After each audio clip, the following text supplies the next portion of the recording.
With what we've shown you so far, we've only scratched the surface of all that happened during the 3 days Prime Minister Modi visited the US. Let's now dive deeper into it. To talk about it, we have with us Ambassador Sanjay Bhattacharya, former Secretary MEA and former Indian Ambassador to Switzerland as well as Turkey. We're also joined by Professor Arvind Kumar, Center for Canadian, US and Latin American Studies at the School of International Studies, Jawaharlal Nehru University. Welcome to you both. Ambassador Bhattacharya, if I could ask you first, in terms of how Prime Minister Modi had a varied set of engagements at the bilateral, plurilateral and multilateral level, how do you look at in terms of how he pursued India's multiple interests while he was there in the US, engaging at the kind of levels that he did through the course of these 3 days? Thank you for inviting us. I think Prime Minister Modi focused on the three key aspects that his visit was trying to address. The first was the bilateral engagement with the United States, which is a very principal partner of India in this new era as we move towards the future.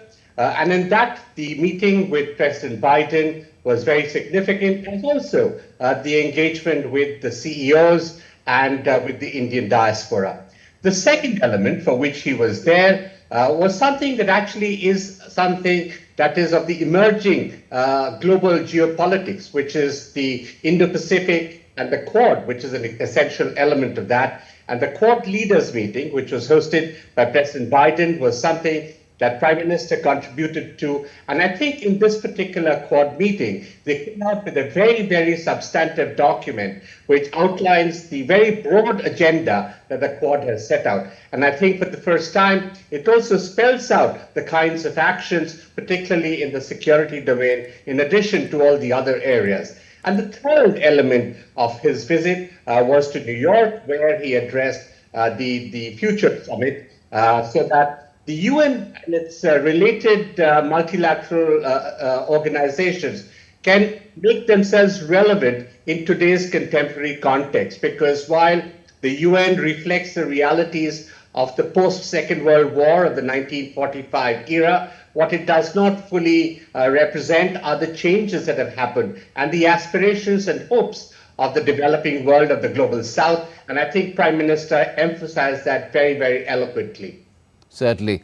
Now, Professor Arvind Kumar, if I were to ask you about this summit of the future, according to you, did Prime Minister Modi put out the concerns, of course, of the global south? That is pretty much certain. But apart from, all the others who spoke over there in the course of the summit, do you think that Prime Minister Modi brought to this event a uniquely Indian perspective as well, which the world could then take forward?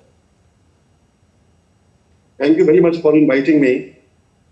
Let me say that despite Prime Minister's address at the United Nations, the Summit of the Future was brief and short, but it sent a lot of good messages for the rest of the world.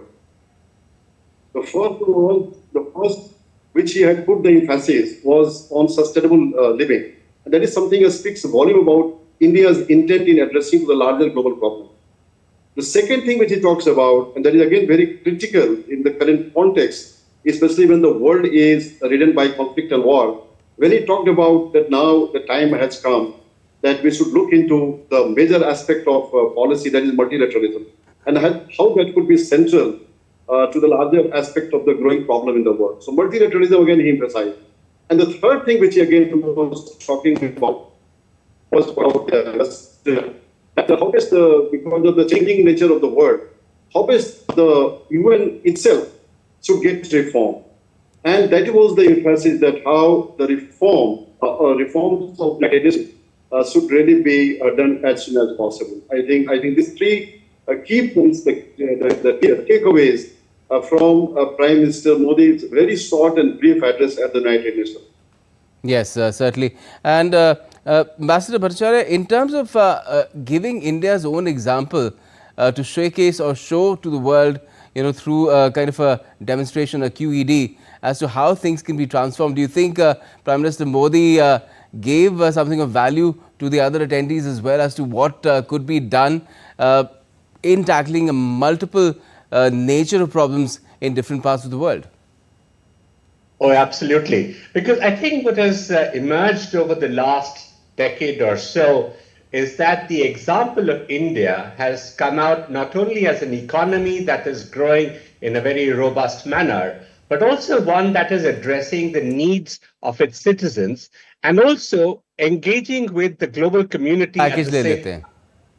The one world, one family concept and the one future that was advanced during our G20 presidency was something that is actually of a wider, deeper philosophical context. In very specific terms, Prime Minister at the United Nations highlighted the very important role of technology and in particular of the digital public infrastructure that India has created, the GAM Trinity, which now enables access to the multitude of millions of people and provides them in a transparent manner seamlessly in order to alleviate their poverty, in order to provide them with opportunities for jobs, employment, all of enterprise, and in a manner so that the efficiencies of transactions are also increased. And this is something, the UPI that we have evolved, is now something that is being incorporated and adopted by countries across.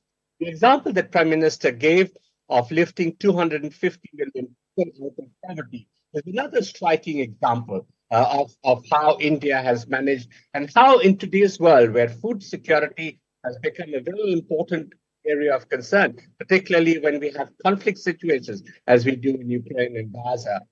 Then how do we address these particular concerns? And so I think Prime Minister was giving specific examples and then urging the global community to accept that reform is the key to relevance, and therefore the UN and other multilateral structures do that.